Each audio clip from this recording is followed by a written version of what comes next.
continuidade, né, com a mesa redonda sobre o conceito RTA, estimulação sensório-motora gentil, com o fisioterapeuta Gustavo Fisch, que é especialista em fisioterapia e terapia intensiva pediátrica e neonatal, e com a fisioterapeuta Gabriela de Filippo, que é especialista em fisioterapia e terapia intensiva neonatal e pediátrica, além de instrutora dos cursos do método RTA. Boa tarde. Boa tarde, Gustavo. Então é um prazer estar aqui com vocês hoje. Muito obrigado pelo convite. O RTA é uma mudança de paradigma na minha vida profissional e a estimulação motora também tem sido um divisor de águas para a minha vida como fisioterapeuta. Então, falar sobre isso é um prazer, principalmente depois de assistir uma palestra como essa que acabamos de assistir da OACI, que complementa muito o que nós vamos falar aqui agora, né, Gabi? Então vamos lá, não vamos delongar muito.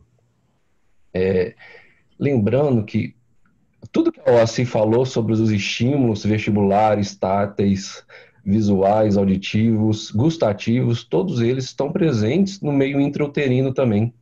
São esses estímulos que vão favorecer o desenvolvimento desse bebê nesse período fetal ainda. Então, esses estímulos são importantes, a presença do líquido amniótico, tirando a presença da gravidade, a redução do espaço físico que essa criança está contida, favorecendo o tônus flexor dele. Então, todos esses estímulos, quando o bebê nasce, eu tenho uma quebra desse local, eu tenho uma divisão, uma mudança muito abrupta desse cenário no qual eu vivia. Agora, eu não estou mais rodeado de água, eu estou rodeado de ar, eu tenho a ação da gravidade querendo me colocar em extensão. Se for um bebê que vai para terapia intensiva, ele ainda vai estar recebendo estímulos táteis de diversas pessoas, esses estímulos nem sempre são gentis. Ele vai estar com um odor característico de produtos de limpeza, do perfume do terapeuta, do perfume do médico, do sabonete. Ele vai ter sons que não são sons agradáveis aos seus ouvidos. Então, a gente vai ter excesso de estímulos dentro da terapia intensiva. Vamos imaginar que esse bebê vá para a sua casa, não permaneça dentro da terapia intensiva. Ele também vai ter estímulos que, inicialmente, são estímulos totalmente diferentes ao que ele tinha costume de vivenciar quando ele ainda estava dentro do útero da mãe. Então, ele tem algumas questões que precisam ser resolvidas e essas adaptações vão acontecer com o tempo.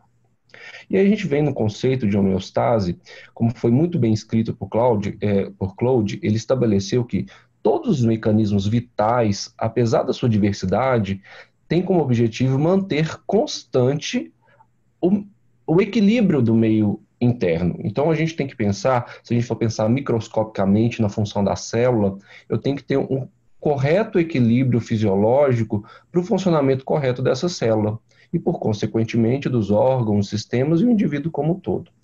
Uma mudança nesse equilíbrio pode gerar alterações, essas alterações, se não forem mantidas, vão gerar patologias. Se a gente pensar na homeostase, ela fala muito da previsibilidade. A gente fala em homeostase, mas às vezes a gente esquece algumas coisas que podem causar essa mudança abrupta do equilíbrio. Por exemplo, quando a gente almoça, o hábito da alimentação altera um desequilíbrio hidroeletrolítico no nosso organismo. E esse equilíbrio tem que ser mantido. Só que o nosso organismo já tem uma previsibilidade que isso vai acontecer. Já é fisiológico do nosso ter alimentação e esse equilíbrio. Esse desequilíbrio, esse estresse, esse fator que gerou uma alteração, ele ocorre de forma intermitente e ele tem limites de intensidade. Então, a homeostase é um conceito que a gente vai falar que é muito estático, ela é muito previsível, a gente já sabe quando isso vai mudar. Mas existem mecanismos que eles vão além da necessidade desse equilíbrio homeostático. E aí veio-se, então, uma necessidade da gente ter um outro conceito. E aí a gente vem no conceito de alostase. O alostase fala para a gente quais são os mecanismos que o nosso organismo vai dispor para estabelecer e manter a homeostase. E aí, se a gente pensar da seguinte forma, um desequilíbrio, e esse desequilíbrio pode ser um fator estressor, por exemplo, uma luminosidade excessiva, um toque não gentil, um manuseio inadequado, isso vai gerar um desequilíbrio central para essa criança. Então, a alostase ela vai ter um controle cerebral. Esse controle descontrole, esse desequilíbrio, para ele se reestabelecer, para ele se reajustar, eu vou necessitar de um gasto energético. Gasto energético, a gente sabe que para os bebês é uma coisa muito ruim. Se a gente aumenta o gasto energético, é maior demanda de tempo de terapia intensiva, principalmente para os prematuros. Então, o gasto energético para a sua organização vai gerar uma alteração importante. Isso vai gastar um gasto que vai ser cobrado lá na frente. E esse gasto energético que a gente vai chamar para estabelecer a homeostase, a gente vai dar o nome de carga alostática. Então, sempre que eu tenho um fator estressante, eu tenho uma carga alostática para tentar restabelecer o controle. Então, vamos tentar entender quais são esses estresses que vão direcionar para os nossos bebês. Por exemplo, o excesso de luminosidade, excesso de ruídos. E excesso de ruídos, a gente vai falar assim, que é alguém conversando num tom mais alto próximo do bebê, uma música, abertura e fechadura da incubadora, as pias que são abertas o tempo todo, as lixeiras que são fechadas e fazem muito barulho, isso tudo são estímulos que vão gerar um estresse para o bebê. Alteração de temperatura, quando eu tiro ele para dar um banho, quando eu tiro ele para fazer um atendimento fora da incubadora, estímulos dolorosos que são acometidos o tempo todo durante a terapia intensiva nos manuseios, um posicionamento inadequado que vai gerar um estímulo tátil. Isso foi muito interessante, já fazendo um parênteses, essa semana, um bebê muito irritado, e foi exatamente mudar ele de postura, ele já gerou uma diminuição do choro, da irritabilidade, do estresse dele, porque o posicionamento no qual ele estava gerando esse estresse. Então, esse estímulo tático inadequado vai mandar uma informação cerebral, e aí o cérebro ele vai ativar o eixo hipotálamo, pituitário, adrenal, com a liberação de cortisol e outros hormônios que vão ser importantes para modular, e essa liberação de hormônios vão gerar respostas fisiológicas. As respostas fisiológicas, a gente vê isso muito claro quando a gente está na terapia intensiva, né? O bebê evolui com choro, com taquicardia, aumento de pressão arterial, alteração de temperatura, provavelmente lá na frente, um tempo depois, por uma desregulação central, ele pode ter um evento de apneia. Então, o cérebro vai desencadear respostas fisiológicas. E essas respostas fisiológicas, a gente tem que entender que elas são diferentes. Isso, a alostase é muito específica quando a gente fala que cada indivíduo tem um controle de como você vai agir por estresse. Por exemplo, todo bebê que for receber um estímulo de luz, ele vai ter o mesmo comportamento? Não, porque o cérebro desse bebê, ele vai aprendendo com os estímulos, e isso também depende de toda uma questão de DNA desse bebê, então é toda uma questão fisiológica também. Então eu tenho diferenças individuais, inclusive diferenças entre sexos, e também tenho diferenças comportamentais. Isso vai mostrar para a gente também como vai ser a resiliência desse indivíduo numa fase adulta. Então, como nós, seres humanos, lidamos com esses fatores estressantes, vai modular como que esse eixo hipotálamo e pituitário adrenal vai se comportar e o estresse, quanto ele vai ser importante para a gente. Então, nem todos os bebês, a gente sabe, que se comportam da mesma forma com estresse. Então, cada um tem as suas diferenças. O que a gente precisa entender é que sempre que eu tenho esse fator estressante, eu gerei uma resposta fisiológica, o mecanismo de alostase vai ser ativado. E aí, a carga alostática vai entrar como uma cobrança por restabelecer esse padrão. E aí a gente tem uma adaptação. Importante saber que a carga alostática, então, ela nos cobra com gasto energético e ela nos cobra com disfunção. E quando a gente fala de um toque gentil, a gente tem que lembrar que se eu estou fazendo um atendimento de estimulação e esse estímulo está gerando mais estresse para a criança, eu vou ter mais gasto energético, e essa criança não vai ter um aprendizado motor com o estímulo que eu fiz para ela. Então, o atendimento que eu prestei, na verdade, foi um atendimento deletério para o estímulo dessa criança. Ela não vai ter um aprendizado do desenvolvimento neuropsicomotor adequado como a gente queria. Por isso que a gente vem trazendo esse conceito do toque gentil. Então, eu tenho que estabelecer um contato. Acho que foi muito interessante as outras palestras, a gente estabelecer e entender que aquela criança, mesmo sendo um prematuro, ela dona do corpo dela. Nós não somos, mesmo sendo terapeutas, essa decisão de qual movimento, como fazer, não é nossa apenas. A gente tem que ter uma autorização para conseguir desenvolver esse nosso trabalho.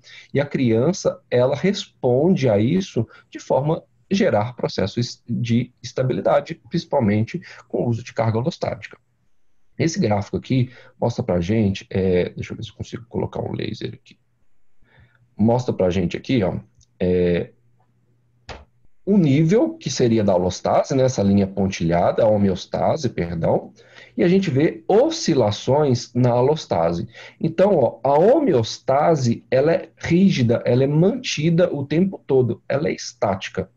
A alostase não, ela oscila o tempo todo perante os agentes estressores. Então, a alostase está o tempo todo tentando nos trazer de volta para a homeostase.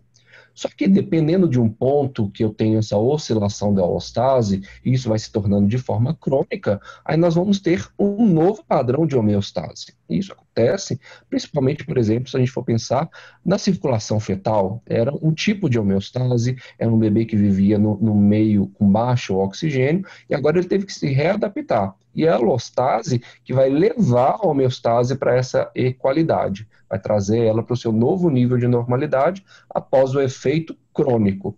E aí, isso a literatura fala que é isso que vai nos causar a nossa resiliência, que vai determinar se nós vamos, como que nós reagimos a esses efeitos, como que nós comportamos e como que o nosso aprendizado foi desenvolvido através dessas reações que nós fomos tendo.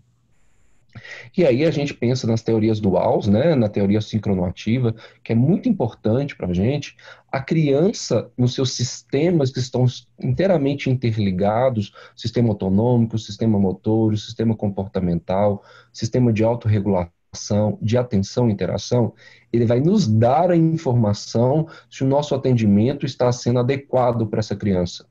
Se durante o nosso atendimento, nossa intervenção, essa criança está apresentando sinais no qual ela tem estabilidade e regulação, a gente pode ter certeza que a gente não está tendo um excesso de carga alostática para essa criança. E aí eu faço uma intervenção baseado nesses sinais. Quando eu permaneço, vejo uma presença, por exemplo, de um sinal de negativação dessa criança, de estresse, não necessariamente eu preciso parar o meu atendimento, mas eu preciso sim dar atenção ao qual a necessidade daquela criança, o que ela não está adequado para ela, qual o estímulo que não está sendo feito da maneira com que ela quer. E aí a gente muda um pouco a nossa abordagem. Então a gente tem que estar, mesmo lembrando de todos os conceitos, mesmo a gente sabendo a teoria, a gente tem que ajustar a prática para cada indivíduo. E ter conhecimento da teoria sincronativa vai nos permitir saber qual o momento que aquele manuseio, aquela intervenção não está sendo adequada para aquele paciente. E aí a gente pensa em algumas coisas de alterações anatômicas do recém-nascido. No recém-nascido, o prematuro tem algumas características que são mais peculiares, né? A gente tem que pensar um pouco nisso, mas a gente pensar que o bebê, ele tem uma caixa torácica que ela é mais cilíndrica, isso no bebê a termo, mas a complacência dele é reduzida e a complacência da caixa torácica aumentada. Isso vai fazer com que eu tenha um desequilíbrio muscular muito grande, porque eu perdi aquele equilíbrio de retração e extensão da caixa torácica. Agora eu tenho uma possibilidade de colabamento maior, eu tiro a musculatura do seu ponto extensão, flexão adequado, então eu tiro o comprimento e tensão do músculo do seu meio adequado. E aí eu tenho algumas alterações, por exemplo, o músculo diafragma, que é o principal músculo respiratório, ele está em instabilidade, ele está horizontalizado, deixando ele mais encurtado, tirando toda aquela questão da propriedade biomecânica dele de funcionamento adequado. As costelas também são muito cartilaginosas, o externo cartilaginoso, e aí com isso, essas estruturas anatômicas não tão bem mineralizadas, eu perco a capacidade, o braço de alavanca de forma correta. Então, fisiologicamente, eu já tenho para o bebê muitas coisas que vão tirar ele do que seria um mecanismo de gasto energético reduzido. Então, ele já tem um gasto energético maior. Com isso, eu ainda tenho as vísceras abdominais maiores, dificultando a descida do diafragma, fazendo uma posição importante para o diafragma. Associado a uma via aérea que é mais reduzida, com comprimento reduzido, com número de alvéolos reduzidos, e os brônquios com tamanho, um diâmetro também, isso aumentando a resistência, gerando uma sobrecarga muscular. E é isso tudo, a gente vai ter uma ventilação pulmonar ineficiente. Junto agora, o bebê não mais a termo, mas um prematuro, ele tem ainda mais complicações. Então, primeiro, ele não vivenciou todos aqueles estímulos que deveriam ter vivenciado, principalmente o estímulo que daria a ele um bom construção de um bom tônus flexor. Então, esse bebê, geralmente, ele tem uma hipotonia generalizada. Hipotonia generalizada, então, os músculos abdominais também estão em hipotonia. E os abdominais, a gente aprende isso muito no RTA, né? Os abdominais são construtores para nós termos uma boa respiração, para um bom equilíbrio entre a musculatura torácica e o abdominal. É o nome do conceito, né? Se eu não tenho os abdominais que vão me dar um bom tônus, um bom controle, eu tenho uma alteração de todo o meu arcabouço de costelas. Essa elevação de costela vai fazer com que eu tenha mais ineficiência muscular. Então vamos imaginar esse bebê que já tem toda essa alteração anatômica própria para a sua idade, ele ainda não deveria estar respirando, não deveria estar ativando a sua musculatura contra a gravidade, fazendo essa negativação de pressão, agora ele vem ainda com todas as disfunções, ele ainda tem uma alteração de hipotonia. Isso tudo, então, se a gente associar a instabilidade da parede torácica, o aumento do trabalho diafragmático, isso tudo vai gerar distorção da caixa torácica. Essa distorção da caixa torácica, a gente tem que imaginar que esse bebê vai ter mais gasto energético para fazer sua função. E aí, quando a gente pensa, por exemplo, em fazer um movimento, um atendimento cinesiológico nesse bebê, então uma estimulação motora, a gente pensa lá, vou fazer uma facilitação ao chutar, vou movimentar os pés dos bebês. E aí eu solto, eu quero que ele repita esse movimento. Eu quero colocar ele de ventral para fazer alguma atividade. Mas eu tenho que pensar se esse bebê, como que está o seu gasto energético? Se ele estiver com toda essa distorção de caixa torácica, esse bebê vai conseguir fazer um outro exercício a não ser o respirar. Ele está utilizando o seu corpo para respirar. Eu dando outra atividade para ele, eu vou exigir mais energia para ele. E às vezes ele não tem, porque ele está gastando toda a sua energia no ato de respirar. Então a Mari fala muito isso, né? A gente respira, o corpo respira, não é só o pulmão. Então, antes de eu fazer uma estimulação, a gente tem que pensar em reequilibrar esse tórax, esse abdômen desse bebê, fazendo uma melhora possível da anatomia dele, para que ele consiga, agora sim, respirando de forma mais adequada, a gente fazer um estímulo para que ele gaste menos energia. Então, se a gente pensar no prematuro, o esforço ventilatório vai ser inerente à prematuridade. Não tem como a gente ter um bebê prematuro que ele não vai ter esforço, porque não era próprio para ele, nesse momento, gerar esse estresse que a respiração vai causar para ele. Por isso que a gente tem muita falência, e esses bebês muitas vezes vão para ventilação mecânica não invasiva, geram diversas apneias que às vezes, porque esse centro respiratório dele, a carga alostática é muito alta para essa criança, então ele precisa ter algumas outras características. E aí, a gente tem que lembrar que as costelas dos prematuros são elevadas, não horizontalizadas como os bebês a termos. Isso vai tender a se elevar ainda mais. A gente observa aqui, ó, nessa foto, como que eu tenho uma elevação das costelas desse bebê. E a gente lembrar que fisiologicamente uma elevação de costela vai gerar uma disfunção da distribuição da negatividade de pleura. E essa distribuição de negatividade de pleura, eu vou ter aeração pulmonar muito heterogênea. Então, eu vou ter regiões no qual o meu fluxo sanguíneo é menor, com maior aeração, e aí eu tenho um distúrbio de relação VQ. Então, essa criança vai ter uma instabilidade na saturação, alteração na ventilação, e a gente vai ter que fazer uma intervenção maior. Ontem foi muito interessante falar na sala de parto, né, quando foi abordado o TTRN, que se a gente tivesse a condição de abordar essas crianças antes de instituir uma ventilação mecânica, e a gente fazer um reequilíbrio, readaptar, talvez a gente teria diminuição de tanta internação dentro do CTI. Mas geralmente a gente faz o trabalho contrário, né? A gente chega, já o bebê já está entubado e a gente faz essa intervenção. Depois do método RTA, através de todo esse conceito do aprendizado, eu trabalho num hospital que eu tenho o privilégio da minha coordenadora ter optado por toda a equipe ter que ser formada no método RTA, então é um critério de seleção. Com isso, a nossa equipe é muito homogênea nos cuidados e temos percebido que os prematuros têm saído da ventilação com muito mais velocidade, temos tido muito menos invasão, muito menos tempo de intubação, e isso tem sido muito gratificante para a gente como equipe, como fisioterapeutas, e tem alertado para os outros profissionais também da importância da fisioterapia, né? Nós estamos deixando de ser aquela equipe que aspirava e agora a gente tem mais poder sobre o nosso atendimento, né? Sobre o que é a nossa profissão verdadeiramente. Então, para dar continuidade a isso, agora, como que é o toque gentil, a Gabi vai dar continuidade a essa palestra. Obrigado. Muito obrigada, Gustavo. Vamos tentar aqui, deixa ele tirar.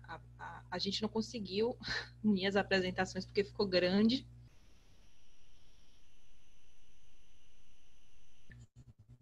É uma distância muito grande, né? Belo Horizonte, Salvador, o arquivo não conseguia fazer o trajeto. Tentamos de todo jeito, juro a vocês. Não que eu seja uma expert nessas questões internauticas, como eu falo. Enfim.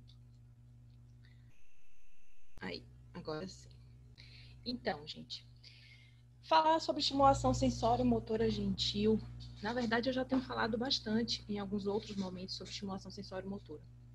E aí, quando a gente pensou em construir essa palestra, a gente debateu um pouquinho sobre como é que a gente ia definir um bom tema, um bom título, na verdade, para essa palestra. E aí a gente pensou nada melhor do que como estimulação sensório-motora gentil para se falar de como se fazer uma estimulação sensório-motora, né, dentro dos princípios, dos pilares do conceito RTA. Nada mais é do que isso, o que eu vou apresentar aqui agora para vocês. O que é estimulação sensório-motora gentil? Então, gentil, sim, mais uma vez a gente vai trazer essa terminologia, né, que assim como a fisioterapia respiratória gentil, o gentil, sim. Vocês estão me ouvindo bem? Okay? Tem correlação com o toque, com a abordagem, com as considerações que vamos fazer ao tratar essa criança, né? Ao propor o que vamos utilizar como estimulação para essa criança. Então, sim, o gentil tem correlação com isso.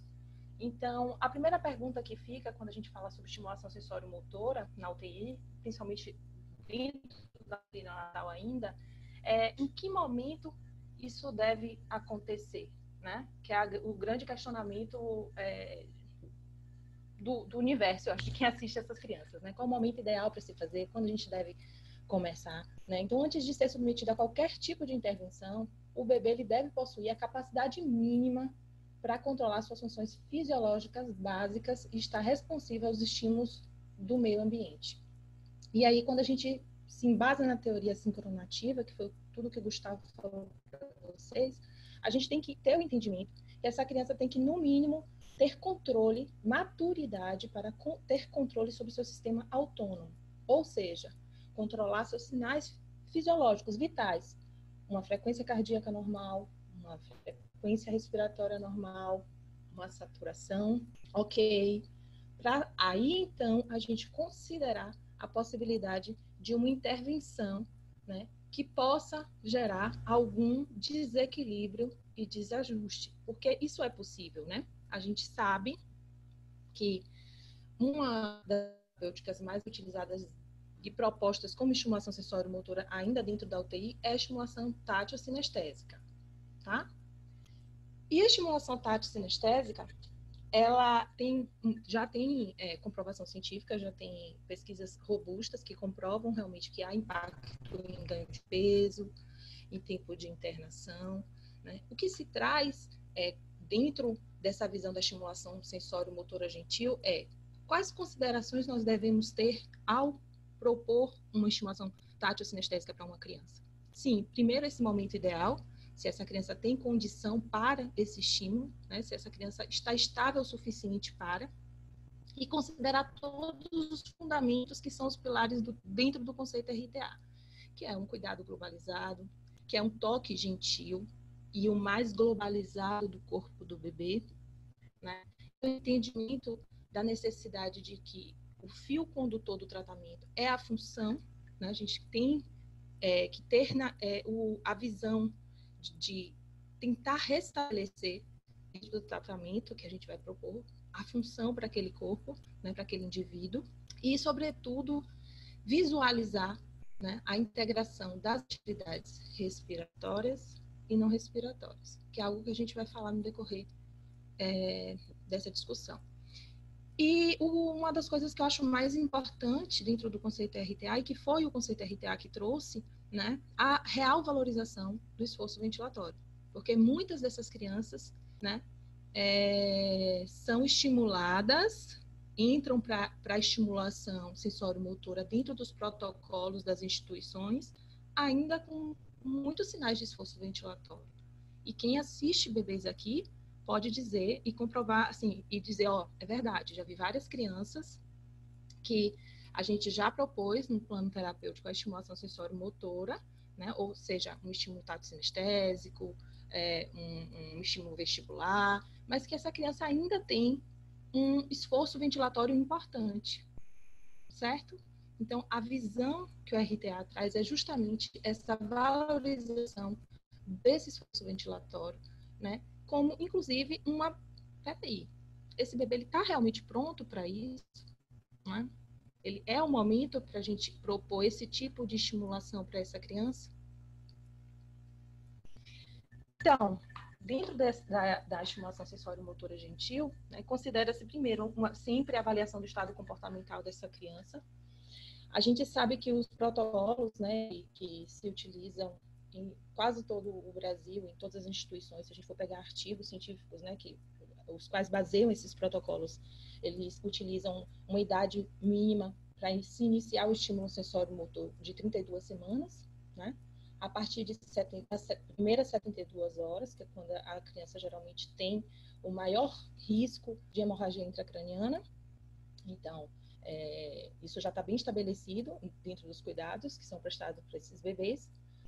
E um peso mínimo. Sim, considera-se um peso mínimo, 1,1 kg. A grande maioria dos estudos, né, das pesquisas mais robustas ainda consideram esse 1,1 kg. E por que eu falo ainda, né? Porque recentemente eu vi uma discussão sobre a possibilidade da redução desse parâmetro para se iniciar uma estimulação sensório-motora para menos de 1,1 kg. E isso me deu um pouquinho de medo, porque que tipo de estimulação sensório-motora, né? Então, aí mais uma importância da gente estar nesse momento discutindo isso. E vou falar também um pouquinho da minha experiência clínica e trazer aqui para vocês umas discussões, de mostrar para vocês um pouco de casos clínicos, alguns dos casos clínicos que eu tive nesse período. Então, dentro da estimulação sensório-motora gentil, né, se valoriza o estado comportamental do bebê, sim, né? O primeiro passo para o tratamento é a vinculação, e o toque já é uma forma de se vincular ao bebê, a forma como a gente vai tocar. E a aceitação desse toque é uma permissão que essa criança nos dá para se iniciar o tratamento, tá? O toque gentil, que é, com certeza, o carro-chefe de uma estimulação dentro do conceito RTA, né? E algo que é muito importante que a gente deixe muito claro aqui é que nenhum tipo de estimulação sensório-motora dentro do conceito vai desestabilizar o tronco, o tórax desse bebê. Então, todos os estímulos sensório-motores que forem propostos para essa criança, a gente tem que manter esse tórax muito estável, o mais estável possível, o mais apoiado possível. Por quê? Porque, como o Gustavo falou lá atrás, das características que essas crianças têm, né? Então, se a gente já tiver alguma das cargas respiratórias alteradas, resistivas ou elásticas, seja qual for a patologia que tenha levado essa criança a uma internação, né? Se um ataque de apneia transitória, enfim, a gente pode estar falando de um bebê a termo e de um bebê prematuro. Sendo um bebê prematuro, com certeza, a gente tem que considerar muito, né? Tirar esse bebê levar uma instabilidade maior do que essa criança já tem em relação ao tronco. Então, como o Gustavo falou, quanto mais instável o tórax, mais propenso a distorções e ao aumento do esforço ventilatório essa criança vai estar, né? Então, a gente tem que ter muito cuidado quando a gente vai propor qualquer estímulo a uma criança que tire essa estabilidade que um apoio no tórax proporciona. Então, a gente tem que manter esse tórax sempre apoiado, né? Existe uma consideração muito importante ao posicionamento terapêutico, né? Então, essa criança, mesmo depois e sobretudo depois, né? A manutenção do posicionamento, né? A preocupação em se manter um posicionamento que consiga manter o que se ganhou durante a terapia, né? É algo muito importante. E realmente utilizar o posicionamento como uma terapêutica, isso é uma visão dentro do conceito RTA e uma proposta para uma forma de se estimular sensório-motora, de forma sensório-motora com criança, gentilmente, né? E sempre que a gente for propor, mesmo uma estimulação tátil-sinestésica para uma criança, essa criança ela está estável, ela tem um peso ok, está em curva de ganho de peso, né? Como a gente considera dentro da UTI neonatal, que isso é algo muito importante. Ela está controlando seus sinais fisiológicos, né, vitais, e eu vou propor uma estimulação tátil-sinestésica. Isso é o protocolo da minha instituição. Óbvio, a gente tem que atender a estimulação aos protocolos das instituições que a gente trabalha, mas a forma como a gente vai fazer pode sim ter esse olhar gentil, né, dentro desse conceito. Ou seja, eu vou manter o tórax desse bebê sempre apoiado, né? Jamais vou propor movimentos com braços de alavancas longos, pois isso com certeza vai levar, diante do encurtamento fisiológico da musculatura do bebê, você vai levar essa criança a uma desorganização do centro, né, do tórax do bebê. Então, isso provavelmente vai levar a uma sobrecarga respiratória. Então, a gente tem que considerar muito que, fisiologicamente, né, esse bebê, caso ele não tenha sendo prematuro, né, ele deveria ter um padrão flexor com movimentos curtos, com braço de alavancas curtos, muito próximo ao eixo, né? Que é o que não acontece. Então, eu jamais vou propor um alongamento além do que seria fisiológico para essa criança, porque eu vou levar uma desestabilização do que é essencial, que é uma respiração tranquila. Então, a gente tem que considerar muito esses movimentos. E por que eu trago essa discussão em relação a braços de alavanca longos? Porque nas propostas que a gente encontra nos trabalhos, né, nos protocolos de estimulação tátil-sinestésicas, como uma forma de estimulação sensório-motora na UTI, a gente faz a flexo-extensão dos membros, né? Então, essa flexo-extensão, a gente tem que ter muito cuidado em como a gente faz essa flexo-extensão de membros dessas crianças, né? Até porque eles não têm um alongamento suficiente para gerar essa extensão que muitas vezes o terapeuta leva, né, durante esse estímulo e acaba desorganizando toda a questão, a biomecânica respiratória, certo? Então, e algo que eu acho muito importante falar, né? Que às vezes a gente tem um entendimento da estimulação sensório-motora um pouco deturpada, porque quando a gente pensa, então eu só posso fazer uma estimulação sensório-motora na UTI neonatal quando esse bebê está acima de 32 semanas? Não. No momento em que você atende um paciente, em que você traz uma proposta do toque, o toque nada mais é do que uma estimulação tátil, certo? Então, assim, eu estou propondo o toque como terapêutica para essa criança. Eu faço uma reorganização do seu sistema respiratório, manipulando o sistema respiratório. Eu considero um bom posicionamento dentro do padrão flexor, né, que é o que seria fisiológico para essa criança. E é tudo o que um atendimento dentro do conceito RTA proporciona. Então, eu posso, sim, estar fazendo uma estimulação sensório-motora gentil muito antes para essa criança, né, levando essa criança, inclusive, a uma organização dos sinais vitais, né, do sistema autônomo, né, como um resultado de uma estimulação sensório-motora gentil. tá? Então, assim, eu estou querendo discutir, trazer a discussão das várias propostas que existem dentro da estimulação sensório-motora na UTI neonatal, dentro do conceito RTA, porque eu sei que existem protocolos e que a gente tem que seguir, mas a forma como a gente faz e o que a gente deve considerar durante a realização de certas propostas, né, a gente pode discutir para a possibilidade de todos repensarem. Então, quando eu falo aqui, ó, ganhar para conquistar, às vezes a gente tem uma intenção muito direcionada no movimento em si, mas a gente percebe que à medida que a gente trata o corpo do paciente, o movimento acontece, né? Então, é isso que uma estimulação sensório-motora gentil dentro do conceito RTA vai proporcionar. Então, eu trato esse paciente, eu preparo esse corpo, eu faço esse paciente respirar melhor, eu consigo desbloquear esse tórax, eu consigo abaixar essa cintura escapular, abrir o espaço interescapular. Logo, meu bebê vai conseguir uma melhor movimentação dentro do padrão flexor, né, que é o que a gente almeja para essa população. E aí eu vou usar os rolinhos para posicionar melhor essa criança e mantê-lo dentro dessa postura, com essa movimentação antigravitacional linda, que seria o ideal para a faixa etária dele, o que ele deveria estar apresentando e vivenciando. Então, muito mais fácil de estabelecer esse ganho sensorial motor, que vai acontecer à medida que a gente consegue gerar essa possibilidade para esse corpo. Então, para mim é um casamento perfeito, né? O RTA com esses ganhos motores, né? Porque a gente, inclusive, é uma coisa que a gente vai falar um pouco à frente, que é jamais gerar uma dissociação, né? É fato, a gente considera, o método RTA considera, né? A integração do sensorial e do motor. Então, não existe estimulação motor. Eu vou fazer a motora do bebê. A OACI falou lindamente sobre isso. Tanto o sistema sensorial e o motor, eles caminham juntos dentro do desenvolvimento adequado. Então, não tem uma forma da gente dissociar esses sistemas dentro de uma assistência globalizada e não compartimentalizada do indivíduo, né? Seja qual for a faixa etária. Então, essa visão da integração dos sistemas sensoriais e motor é fundamental dentro de uma estimulação sensório-motora gentil.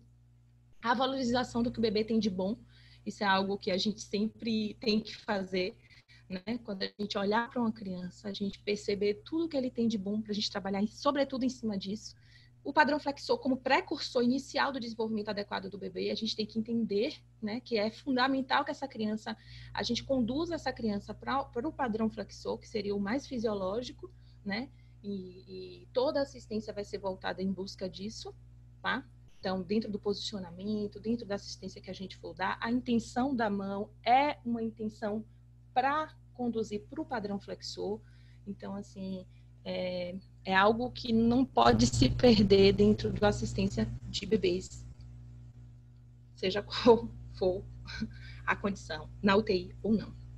Então, algo que a gente traz para uma discussão, né, e que me inquieta muito, que é considerar sempre o desempenho funcional da criança, sem categorização por idade. Então, é algo que a gente faz muito na assistência, da UTI ao follow-up, é a gente olhar para uma criança e ver o que ela tem de desempenho funcional. Tá, vou esquecer que idade ela tem, vou olhar o que ela faz, o que ela tem, o que ela apresenta agora, né? É óbvio que a gente se preocupa muito, que a gente entende que os marcos motores eles são muito importantes e que a caminhada das propostas terapêuticas existe a necessidade de se ter um norte, né, para essa caminhada, ok, mas não um norte que leve um preço.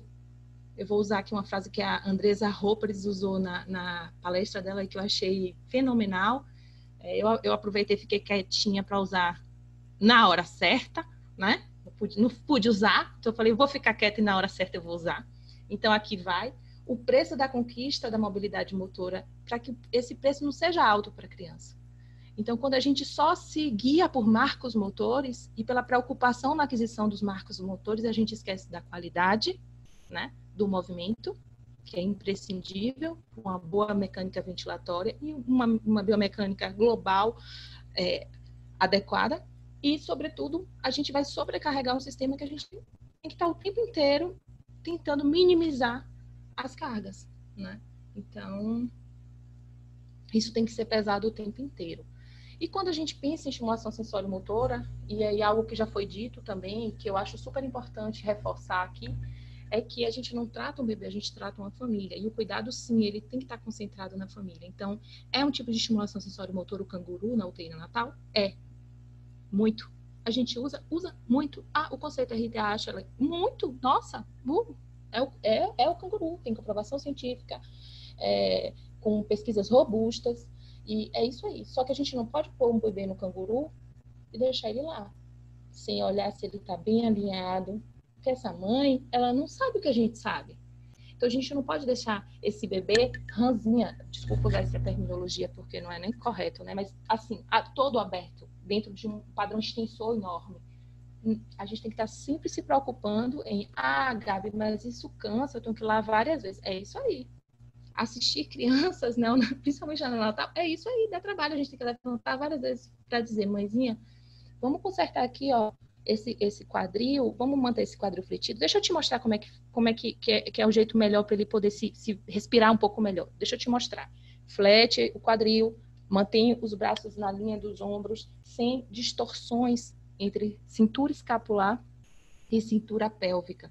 E, sobretudo, mantendo uma flexão que esse corpo deveria ter. E por conta da imaturidade do sistema, ele não tem. Né? Então, a gente precisa estar se preocupando com isso. Então, o canguru, ele é muito positivo. Sobretudo, quando existe esse olhar preocupado e voltado para a organização da biomecânica dentro desse contexto. Além disso, as estimulações vestibulares e foram até perguntas que foram feitas para a OACI, estimulação vestibular e estimulação visual na UTI. Então, assim, quando a gente pensa num tratamento em que a gente traz a família para o contexto, a gente vai utilizar o que é o mais fisiológico possível, trazer a mãe, fala com o seu bebê, conversa com ele bem próximo, deixa eles têm uma distância, né, mínima para conseguir ter uma acuidade visual, alguma acuidade visual, que é de 25 a 30 centímetros. Então, a gente vai ensinar essa mãe, orientar, né, porque ninguém ensina a mãe. A mãe já sabe cuidar do filho. A gente orienta essa mãe, como é a melhor forma para ela fazê-lo enxergá-la melhor. Então, conversa com seu bebê mais de pertinho, mãe. Fala com ele. Existe estímulo auditivo e visual mais fisiológico do que a voz da mãe e a face materna ou paterna, que são vozes e faces mais familiares para essa criança. Então, não existe estímulo sensório-motor mais fisiológico do que esse e mais gentil do que esse, dentro do desenvolvimento infantil. E eu tenho tempo, né? Estou falando, espero que... Já falo, chega vermelha, porque é algo que eu falo com... Chega o coração sobe de tanto amor. Então, aqui nas fotos tem algumas demonstrações de como a Maria atende esses bebês, né? E que é um grande... que auxilia a gente nessa construção, né? De como seria a melhor forma. Então, a forma como ela se vincula com o bebê, como ela estabelece esse contato visual, né? Essa forma de segurar o bebê, né? Essa forma antiga de segurar o bebê, que é o que mais proporciona esse contato. E aí, como a gente deve orientar essa família a segurar, né? Essa desimpactação aí que ela está fazendo lindamente e que, ao mesmo tempo, ela está gerando essa possibilidade de contato visual. Isso pode ser orientado para a mãe, certo? E, sobretudo, a forma como ela toca o corpo da criança, né? A proposta do toque, que é sempre com o máximo de área de contato. Não existe uma mudança brusca de área de contato. Né? Existe sempre a permissão para o movimento acontecer, né?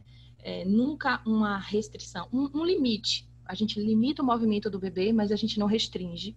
Né? Então, a gente permite que o movimento aconteça sem restrição, né? Para que a gente conduza para o padrão flexor, que é o ideal. E o respeito, sobretudo, aos limites que essa criança pode estabelecer sempre, durante toda a assistência. E aí, algo que a gente tem discutido muito, né, e que eu acho que é o que gera o grande gap dentro do assistência neonatal, quando se fala em estimulação sensório-motora, e por isso essa também outro combustível para essa discussão toda foi esse gap que existe entre as pessoas que assistem ao UTI neonatal e as pessoas que estão no follow-up, que existe um distanciamento muito grande, né? O que eu percebo é que as pessoas que estão na UTI não conseguem visualizar o que acontece com essas crianças depois, apesar de tanto se falar e tanto de produção científica que se tem em cima disso, que foi o que a própria OACI falou. Eu já tinha escrito aqui que essas crianças, geralmente os bebês que nascem abaixo de 1.500 gramas, eles têm uma incidência de 13% de paralisia cerebral, né, que vem se mantendo estável nos últimos anos, 30% a 50% de dificuldades acadêmicas, 20% a 30% de desordens com déficit de atenção, hiperatividade, e aproximadamente 25% a 30% de desordens psiquiátricas na adolescência.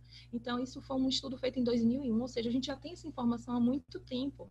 Mesmo assim, e mesmo com toda a ciência de tudo o que é importante, né, se evitar dentro de um UTI neonatal, ainda existem tantas propostas, né, que levam o bebê a essas desorganizações e esse aumento da carga alostática, como o Gustavo falou lindamente aqui no início da aula e esclareceu bastante esse contexto. Então, aqui a gente tem ainda, em 2005, quanto menor o peso ao nascer do bebê, maiores as possibilidades de alteração de desenvolvimento posteriormente, né? E um estudo com bebês abaixo de 800 gramas demonstrou que 14% severamente vão ser afetados, 60% com desvantagens no funcionamento de todas as áreas requeridas para um desempenho adequado no sistema escolar, né? E apenas 26% não apresentavam nenhuma anormalidade. Gente, é muito.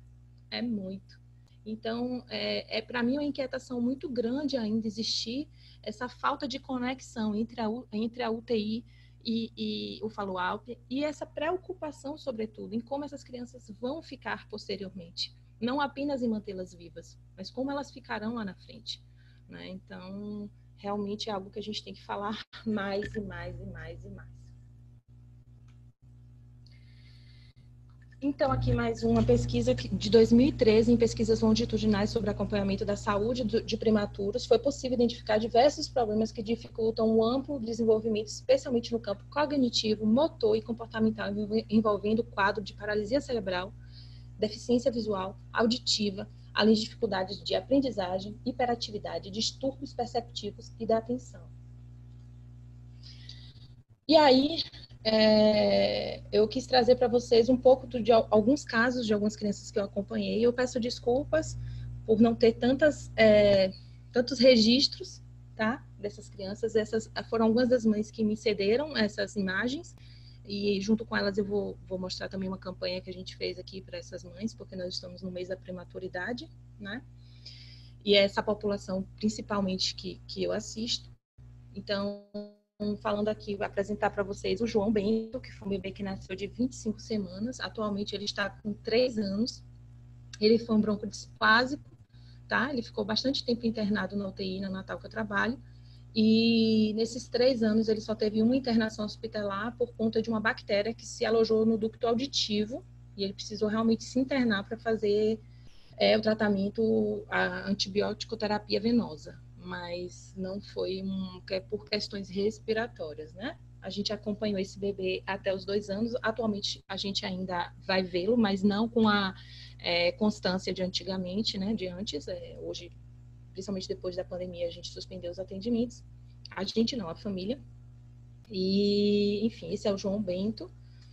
Ele ficou bem mais grave na UTI. Então, essa preocupação com o padrão flexor, né, que a gente comentou e que é imprescindível dentro de uma estimulação sensório-motora gentil na UTI neonatal, é porque essas crianças elas evoluem com um padrão extensor importante, né, e que às vezes a gente não sabe de onde vem, ou não se pergunta, ou não sei, ou não fazia antes o link, né, que eu acho que isso é que também o RTA tem trazido esse racional de que essa criança de hoje ela foi um bebê da UTI neonatal de ontem que tinha um problema respiratório, um acometimento respiratório. Então, que se movimentava muito em extensão, ou que tinha um problema de gástrico, né? Um refluxo gastroesofágico importante. Então, só para mostrar para vocês que mesmo ele sendo um bebê atendido desde a UTI neonatal, né, com essa visão do conceito RTA, com estimulação sensório-motora gentil, considerando tudo isso que eu falei aqui para vocês, ele ainda nessa fase era um bebê, eu vou até falar assim, ainda, que é uma coisa que a Mari sempre me fala que é uma exigência muito grande querer que não pensar nesse tratamento a longo prazo, e realmente é mais uma inquietação profissional mesmo, de bons resultados mais rápido, principalmente pela criança. Mas é muito bom já ele estar assim, porque ele foi muito grave da parte respiratória, teve um desmame muito difícil, ficou em suporte, inclusive ele foi para casa com oxigênio inalatório, né? E de baixo fluxo, no catéter. Então, eu vou tentar mostrar para vocês como ele começou a engatinhar, o esforço que ele apresentava, e vou mostrar umas fotos dele atual, tá? Um vídeo dele atual. Então, aí é o início do engatinhar do João, né? Eu não lembro quem fez esse vídeo, mas observe o tanto de extensão que essa criança tem, o esforço ventilatório que ainda é bem presente, as questões sensoriais envolvidas, olha como ele movimenta os membros superiores, sobretudo para o início do engatear, né, com bastante necessidade de retorno proprioceptivo, né? Então, é a forma como ele consegue ir movimentando os bracinhos. E, sobretudo, a dificuldade, né, dessa conexão entre a cintura escapular e a pélvica para fazer o movimento do engatear, né, que seria Então, ele vai fazer um pouquinho, mas vocês vão percebendo as dificuldades dentro desse contexto. Mas ele tem muita coisa boa, sobretudo cognitivo. Vou falar das coisas boas, que é super importante.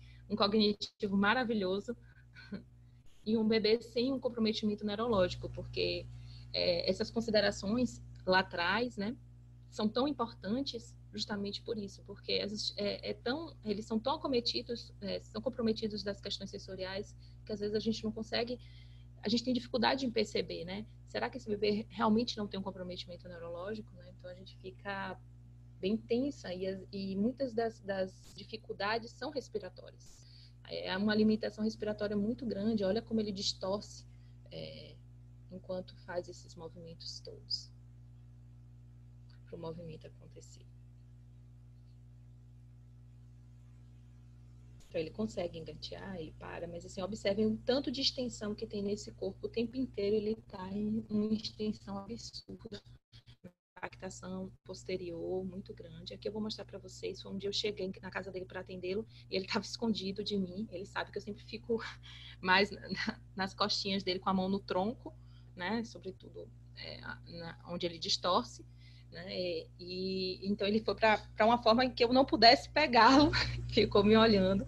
E então eu usei esse vídeo só para mostrar para vocês, ainda nessa faixa etária, e bem maior do que esse vídeo, desse primeiro vídeo, ele ainda distorce muito, ele tem um sinal de Hoover muito presente, a distorção das últimas costelas, observem.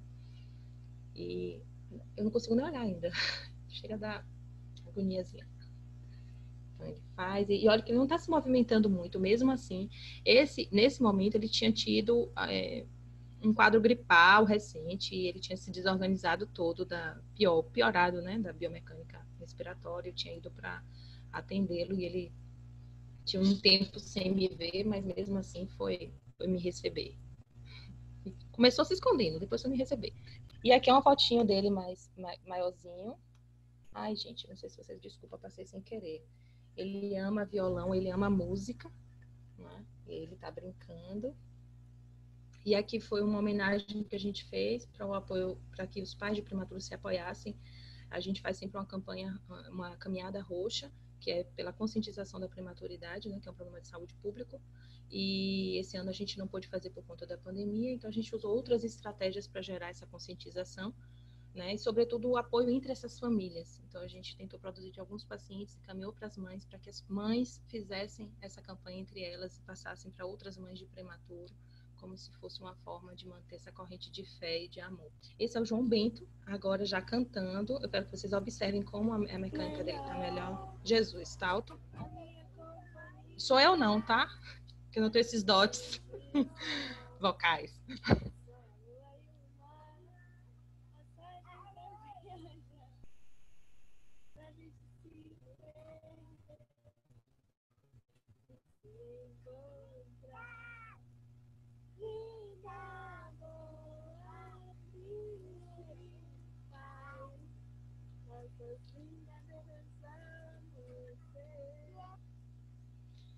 Então, eu não sei quanto tempo eu tenho, gente, por isso que eu estou meio que acelerando aí. Então, esse é o João Bento, a gente percebe que ele agora maior, ele consegue, ele distorce menos durante as atividades não respiratórias, né? Ele está aí cantando, ele chegou a levantar o braço, a retornar sem se desorganizar tanto na mecânica ventilatória. O sinal de Hoover dele ele tem menos, está menos presente. Isso não quer dizer que ele não tenha uma retração nessas últimas costelas. Sim, ele tem um esforço cristalizado. Se a gente observar, ele distorceu tanto que a retração ficou, né? Ele tem uma alteração biomecânica, ele tem uma do tórax, gente, pode falar? Distorção, Gabi? Não, a distorção não. Retração? Uma deformidade, ele chega a ter uma deformidade torácica, o início de uma deformidade torácica, né? Porque ele tem uma retração presente, ele tem as últimas costelas que ficam nessa condição, distorceu tanto que isso já ficou ali. Então, mas ele já tem você percebe que ele consegue se movimentar sem se desorganizar tanto das questões respiratórias.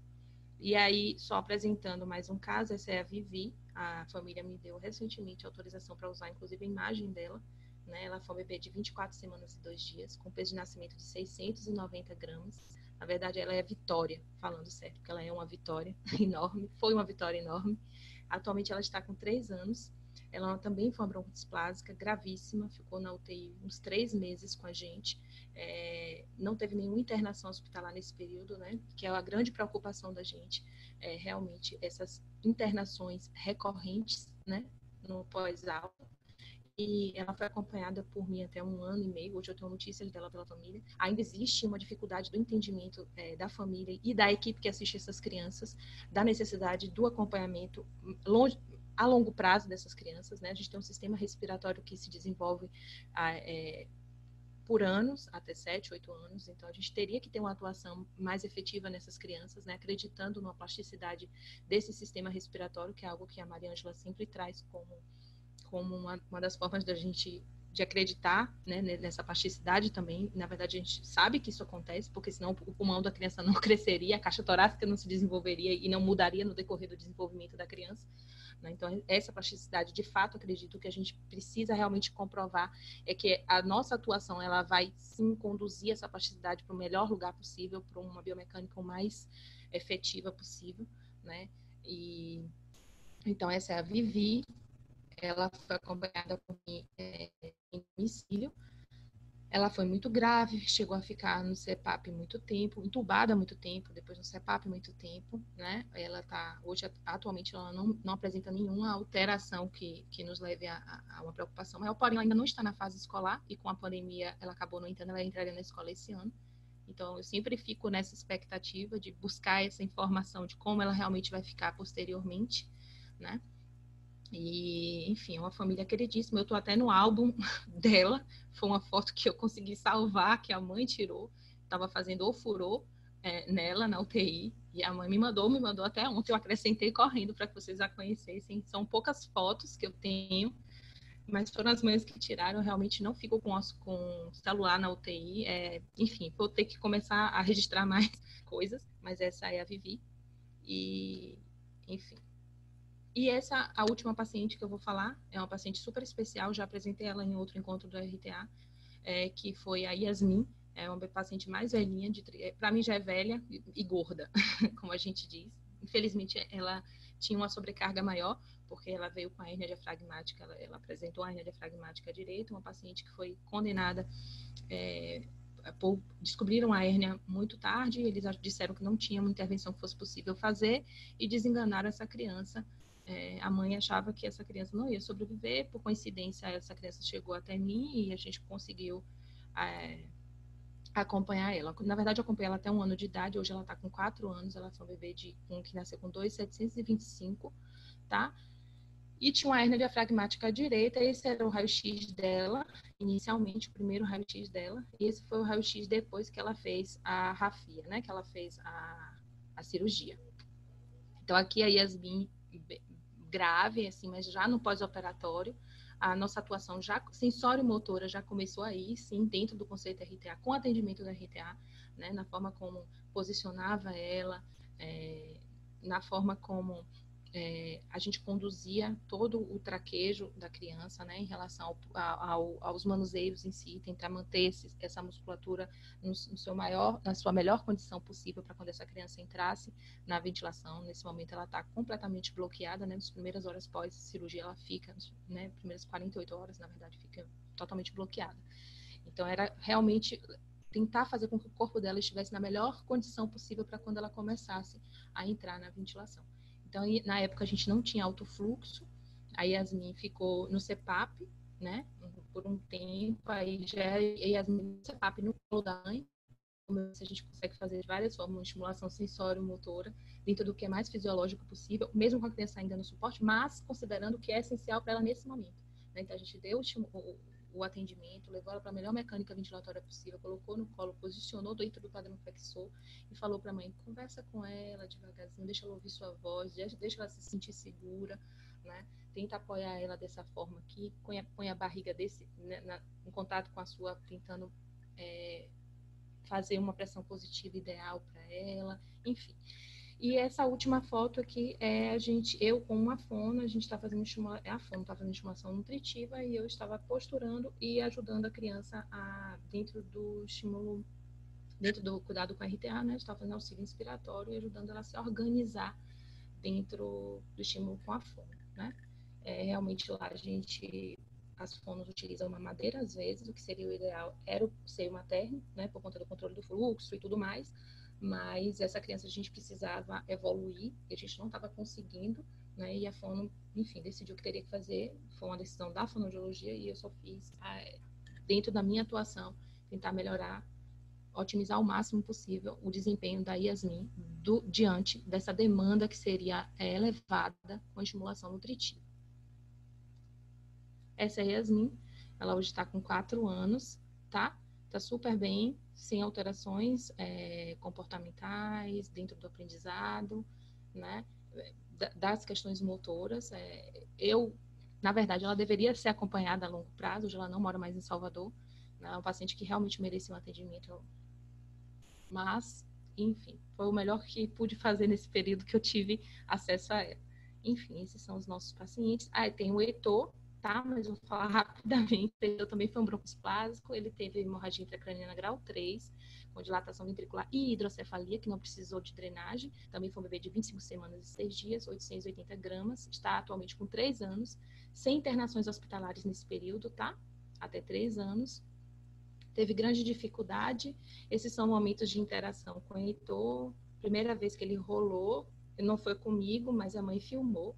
Mas o que eu gostaria de mostrar para vocês é como é presente ainda, assim, ele está ótimo aqui, mas como ele tem dificuldade por conta da presença do padrão extensor ainda, né, nessa faixa etária, o quanto é difícil para ele, né, fazer todas as aquisições motoras acontecerem, né, dentro do esperado por todas as questões respiratórias e todo esse bloqueio que ele tem ainda no tórax, tá?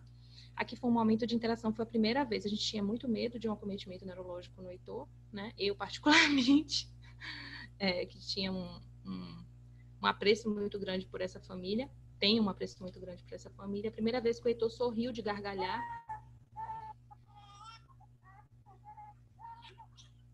e a gente está fazendo interação, sobretudo com apoio, mantendo o apoio das costinhas dele sempre, sempre.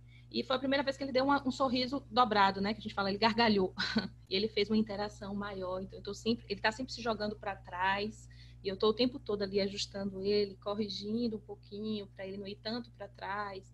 Aí eu vi que ele cansou muito, eu estabilizei um pouquinho o tórax dele para melhorar a mecânica ventilatória, conduzi um pouquinho o bracinho dele um pouco mais para o padrão flexor, enfim.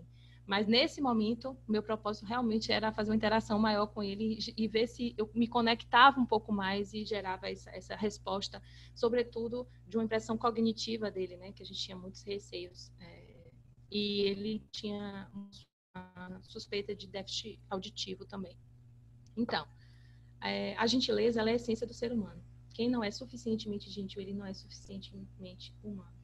Então, que a gente pense, né, nessa possibilidade de gerar gentileza em todo o cuidado que a gente presta ao paciente. É isso que o RTA traz, essa possibilidade dentro da fisioterapia respiratória, né? E, enfim, é muito gostoso falar do que a gente ama fazer. Muito obrigada pela oportunidade, muito obrigada ao Gustavo pela parceria.